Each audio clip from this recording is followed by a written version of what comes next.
दोस्तों नमस्कार, मैं विनीत द्विवेदी, निपुण भारत समाचार। पूरे उत्तर प्रदेश के बेसिक शिक्षा के शिक्षकों ने ऑनलाइन हाजिरी को लेकर एक विरोध प्रदर्शन करने की तैयारी की है, जो सभी बीओ कार्यालय में उपस्थित होकर धरना देने की तैयारी में है। हाल ही में बेसिक शिक्षा विभाग की तरफ से 10 तारीख को एक आदेश जारी हुआ, जिसमें ऑनलाइन हाजिरी छात्रों, कर्मचारियों और शिक्षकों की उपस्थिति दर्ज कराने को लेकर आदेश दिए गए और कुछ ज़िलों में इसका पायलट प्रोजेक्ट भी आपको बता दूं कि शुरू किया जा चुका है। उत्तर प्रदेशी जूनियर हाई स्कूल पूर्व माध्यमिक शिक्षक संघ, उत्तर प्रदेश की प्राथमिक शिक्षक संघ और ऐसे तमाम संगठन हैं जिन्होंने इसका विरोध किया है। इस आदेश का प्रेरणा पोर्टल के माध्यम से ऑनलाइन उपस्थिति दर्ज कराने को लेकर पिछली 10 तारीख को एक आदेश जारी हुआ है। साथ ही यह आदेश वापस न लेने पर 1 दिसंबर को यूपी के सभी 824 बीओ ऑफिस पर पहुंचकर शिक्षकों ने धरना देने का पूरा मन बना लिया है। उत्तर प्रदेश में आपको बता दूं कि जितने भी संगठन हैं, इसमें 1, 2, 3, 4 नहीं, ऐसे कई संगठन हैं जिन्होंने ये घोषणा की है कि इसी दिन हम प्रदेश स्तर और जिला स्तर के आंदोलन की भी घोषणा करेंगे। इसमें से एक संगठन ने तो शुक्रवार को महानिदेशक स्कूल शिक्षा विजय किरण आनंद से मिलकर उनको ज्ञापन सौंपा है और इस आदेश को निरस्त करने की मांग भी की है, जिसमें इस आदेश की जो भी कमियां हैं उसको दर्शाया गया है इस ज्ञापन के माध्यम से, और कहा कि यह उचित और किसी भी प्रकार से व्यवहारिक तो नहीं है, एकदम नहीं है।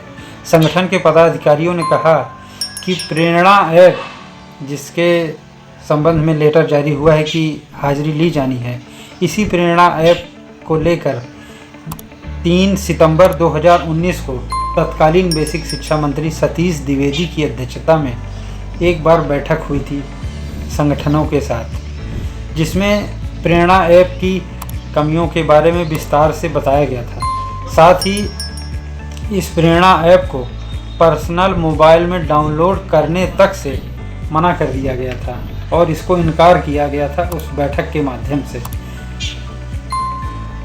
बात तो यह है यहाँ पर ध्यान देने वाली कि एक बार तो मान लीजिए अलग अलग चीज़ों को लेकर ये संगठन आते रहते, लेकिन इस बार एक सुर में ये सभी संगठन एक होकर अपनी आवाज़ को उठा रहे हैं।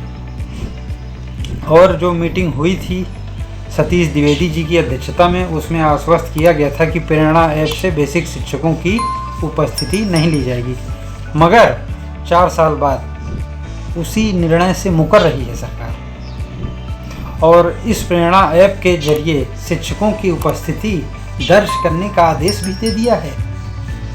मतलब आप ही के कार्यकाल में एक तरफ कहा गया कि उपस्थिति नहीं ली जाएगी इस ऐप से, और पुनः 4 साल बाद उसको दोहराते हुए आपने कह दिया कि फिर से वही आदेश है, फिर से आप हाजिरी लीजिए। इसी का विरोध है। इसके खिलाफ शिक्षक आंदोलन पे उतर आए हैं। संगठनों ने कहा है कि शिक्षकों की पदोन्नति की बात हो, चाहे परस्पर तबादले की प्रक्रिया हो, कैशलेस चिकित्सा सुविधा की बात हो, ऐसी तमाम मांगे मैं आपको बता दूं लगातार चल रही हैं। शिक्षक संघ शिक्षकों के साथ खड़ा है, लेकिन पिछले कुछ दिनों से बेसिक शिक्षा महानिदेशक जो हैं किरण आनंद जी, इनसे और शिक्षकों के बीच में एक तकरार जैसे दिखती रहती है। क्या वजह है? इसके विरुद्ध शिक्षकों से यहाँ तक कि कुछ संगठनों ने तो यहाँ भी कह दिया कि यह मिड डे मील जो बनवाया जा रहा है ये गैर शैक्षणिक कार्य है जो शिक्षकों से लिया जा रहा है। इससे अधिकांश परियोजनाओं कार्यक्रमों को भी वो कर रहे हैं जो गैर शैक्षणिक कार्य हैं, उनको भी बराबर उनसे लिया जा रहा है। प्रदेश के बेसिक शिक्षक जो प्रदेश के कोने कोने में दुर्लभ स्थानों पर आवागमन के लिए जहां सड़कें भी उपलब्ध नहीं हैं, मैं आपको बता दूं, ना ही वहां पर सार्वजनिक वाहन जाते हैं और ना ही वहां पर जाने की कोई अपने साधन से भी निजी साधन से व्यवस्था है, क्योंकि वहां पर सड़कें ही नहीं हैं। आज भी कई ऐसे विद्यालय हैं, मैं आपको एक बार फिर से कहना चाहता हूं, कि जहां पर शिक्षकों को नाव से नदी पार करके जाना पड़ता है।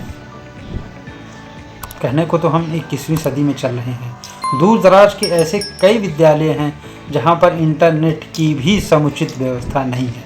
मैं आपको बता दूं एक बार फिर से। एक संगठन के पत्र में तो यहाँ तक लिखा गया है कि एक प्रकार से शिक्षक को रोबोट समझने जैसा है, जो किसी भी प्रकार से उचित नहीं है, न्यायिक नहीं है। इस व्यवस्था से शिक्षकों के उत्पीड़न एवं शोषण में वृद्धि होगी। ऐसी ऐसी बातें उनके पत्र में लिखी गई हैं कि वो पत्र ही सार्वजनिक होंगे तभी आप देख रहे होंगे। शिक्षा मित्रों और अनुदेशकों के मानदेय में वृद्धि भी एक इसमें लंबित मामला है काफ़ी दिनों से। ज्ञापन देने वालों में तो उत्तर प्रदेश के कई संगठन हैं जिन्होंने ज्ञापन दिया है। किसी एक का नाम मैं यहाँ पर नहीं लेना चाहूँगा। धन्यवाद। कृपया हमारे चैनल को लाइक और सब्सक्राइब करें, और अगर आपका कुछ सुझाव या कमेंट होता है तो कमेंट सेशन में आप हमको दे सकते हैं। नमस्कार।